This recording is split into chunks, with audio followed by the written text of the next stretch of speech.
जय हिंद। आज का जो हमारा ट्रांजैक्शन है वो कहता है राधिका ट्रेडर्स से नगद माल खरीदा 56,000 रुपए का।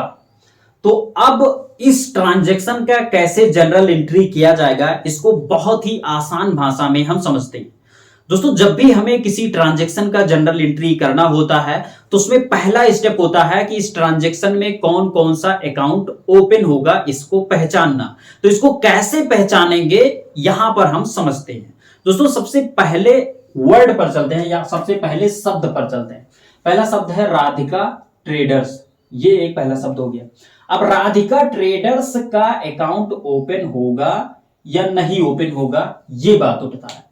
तो दोस्तों, यहां पर एक चीज ध्यान दीजिए, यहां पर लिखा गया राधिका ट्रेडर्स से नगद माल खरीदा। जब आप किसी से नगद माल खरीदते हैं तो आपने उनको पैसा दिया और माल खरीद लिया, बात हुआ खत्म। यानी उनसे मतलब खत्म। अगर आप किसी चीज को खरीदते हैं और पैसा तुरंत पे कर देते हैं तो बात खत्म हुआ, उनसे मतलब हमारा खत्म हुआ। हम अपना वस्तु पा गए और वो अपना पैसा पा गए। तो उनके अकाउंट को खोलने का कोई जरूरत नहीं है। अगर उधार हम खरीदे होते तो उनके नाम का अकाउंट हमें ओपन करना होता और उनके खाते में चढ़ाना होता कि इतने रुपए हम बाकी हैं, उसको हमें देना होगा।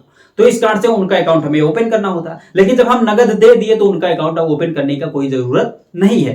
तो यहां पर क्या हो जाएगा, राधिका ट्रेडर्स का ओपन नहीं होगा अकाउंट।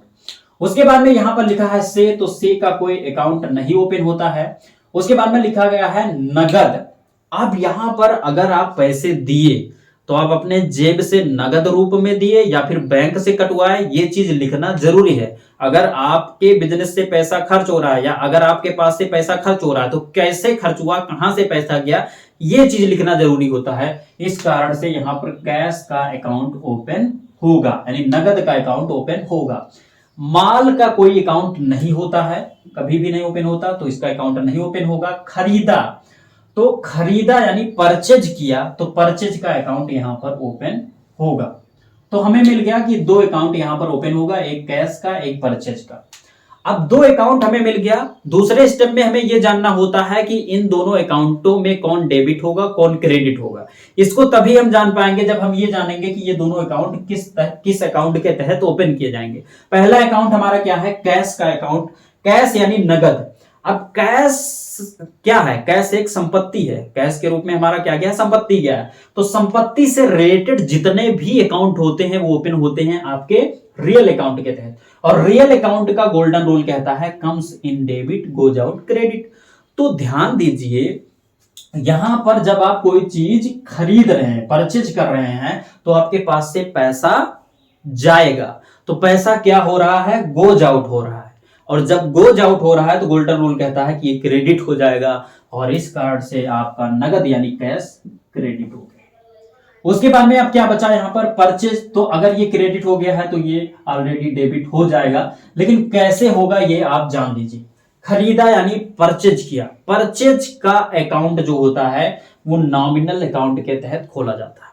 और नॉमिनल अकाउंट का गोल्डन रूल कहता है all expenses and loss debit, all income and gain credit. ध्यान दीजिए, यहां पर क्या हुआ है, ऑल एक्सपेंसेस एंड लॉस। जब आप कोई चीज खरीदेंगे तो आपके पास से पैसा एक्सपेंस होगा, आप अपने पैसे को खर्च करेंगे, अर्थात आपका क्या हुआ, एक्सपेंस हुआ है। तो इस कारण से ये रूल के हिसाब से आपका ये क्या हो जाएगा, डेबिट हो जाएगा।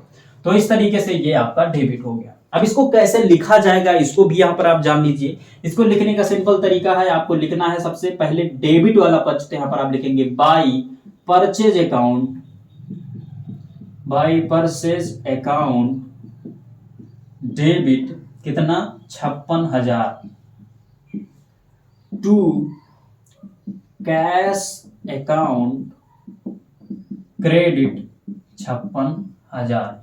तो इस तरीके से ये जो आपका ट्रांजैक्शन है इसका जनरल एंट्री किया जाएगा। आई होप कि ये वीडियो आप सभी को अच्छी लगी होगी। अगर वीडियो अच्छी लगी तो वीडियो को लाइक कीजिए। मिलेंगे किसी नई वीडियो में, तब तक के लिए जय हिंद।